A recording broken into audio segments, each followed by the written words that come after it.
बिहार में सोने के बड़े भंडार का पता चला है। इतना सोना जिसकी कल्पना भी नहीं की जा सकती। इतना सोना जो गरीबों के आखिरी पायदान पर खड़े बिहार राज्य की तस्वीर और तकदीर दोनों ही बदल सकता है। आने वाला समय आपके लिए सोने चांदी का, चांदी सोने से महंगी हो जाएगी।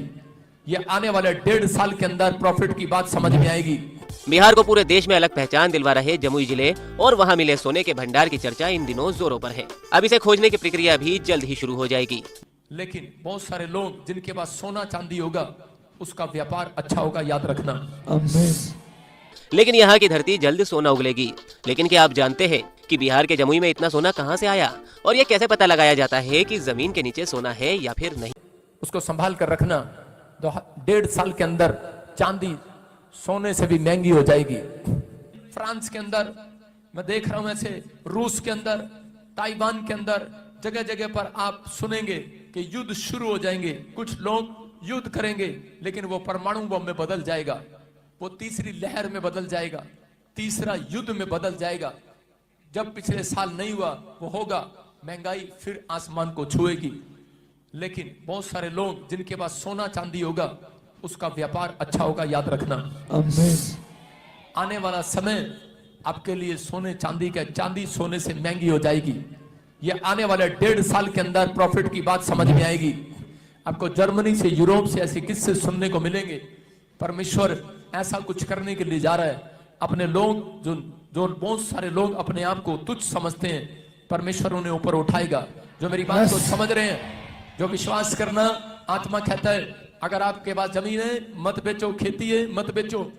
होली स्पिरिट आपसे बात कर रहा है। जिसका पशु होगा आने वाले समय में पशु का बिजनेस आपका बढ़ेगा। वो लोग, मैं कह रहा हूं कि आने वाले समय में परमेश्वर उन्हें आशीष देगा यीशु मसीह के नाम में। बहुत सारे लोग आशीष को देखेंगे। जिन लोगों ने, मैं देख रहा हूं जिनके नाम GRSJMNP से और P से, जिन्होंने अब तक हाथ नहीं उठाए, अगर आज आप हाथ उठा रहे हैं, मैंने देखा कि फरिश्ते निकल रहे हैं 2023 में। जिनकी बिल्डिंगें रुकी हुई हैं, जिनके प्लान रुके हुए हैं, जिनके लोन उतर नहीं रहे हैं।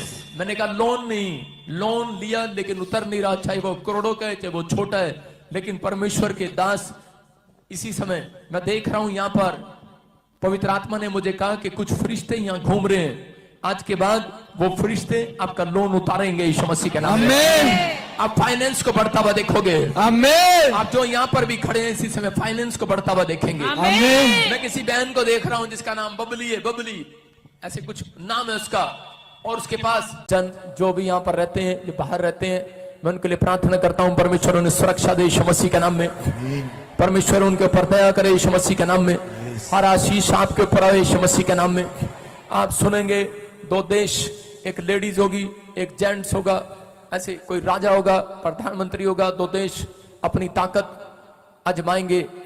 आप सुनेंगे, हाथ मिलाएंगे और वो ताकतवर हो जाएंगे। वो कोई बड़ी बड़ी खोज करेंगे।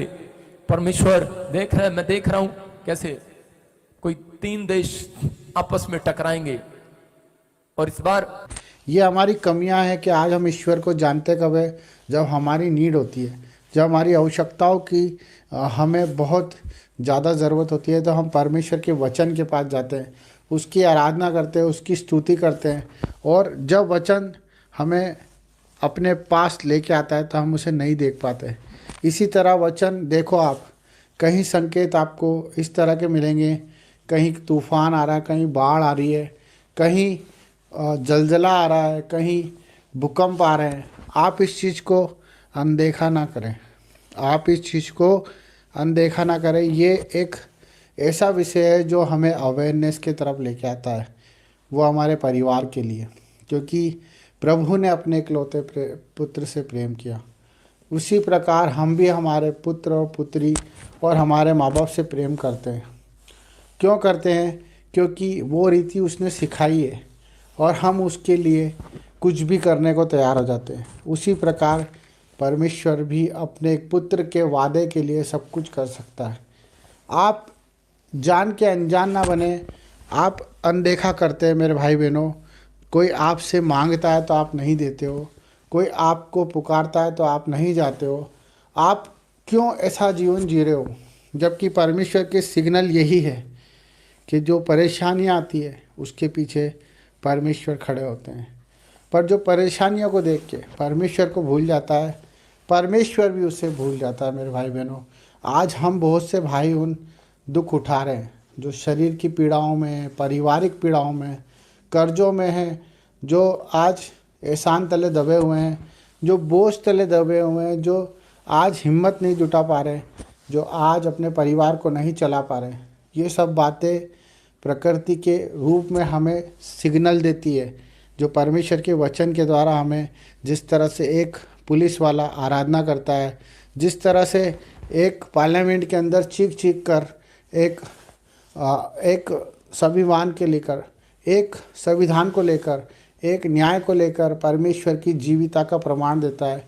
और इसी तरह परमेश्वर की प्रकृति भी उस चीज़ का प्रमाण देती है। जब नदी नाले सूख जाते हैं, जब आकाश काला हो जाता है और चंद्र ग्रहण होता है और सूर्य उदय होता है और पंछी आकाश में इधर से उधर होते हैं, जिन पे कोई बंधन नहीं है, जिन पे कोई बंधन नहीं है, वो कोई देश को नहीं जानते, वो कोई जात नहीं जानते, कोई समाज नहीं जानते, वो सिर्फ परमेश्वर की हमें सिग्नल देते हैं, वो परमेश्वर की क्रियाओं को हमें समझाते हैं। पर हम भूल जाते हैं कि हम इस सृष्टि में ईश्वर के भरोसे आए हैं।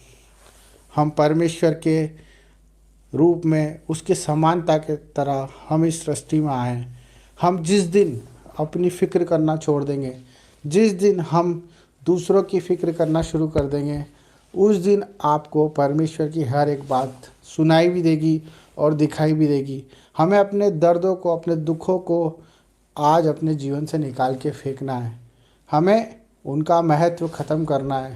जो हमें लगता है कि हमारे बिना नहीं हो सकता, वो चीज़ों को हमें छोड़ना है। मेरे भाई बहनों, हमें हर एक जिम्मेदारी को प्रभु को सौंपना है। हमें हर एक बात को प्रभु के हाथों में सौंपना है, चाहे वो कितनी भी बड़ी बीमारी क्यों ना हो, हमें परमेश्वर के हाथ में ही सौंपना है। चाहे वो कितना ही बड़ा संघर्ष क्यों ना हो, क्योंकि जब आयुब को आप देखते हो बाइबल में कि वो परमेश्वर को कहता था कि अगर परमेश्वर चाहे तो मुझे मार भी दे तो मैं उस पर भरोसा करना नहीं छोड़ूंगा। हमारा भरोसा परमेश्वर पर होना चाहिए, क्योंकि न्याय का दिन निकट है।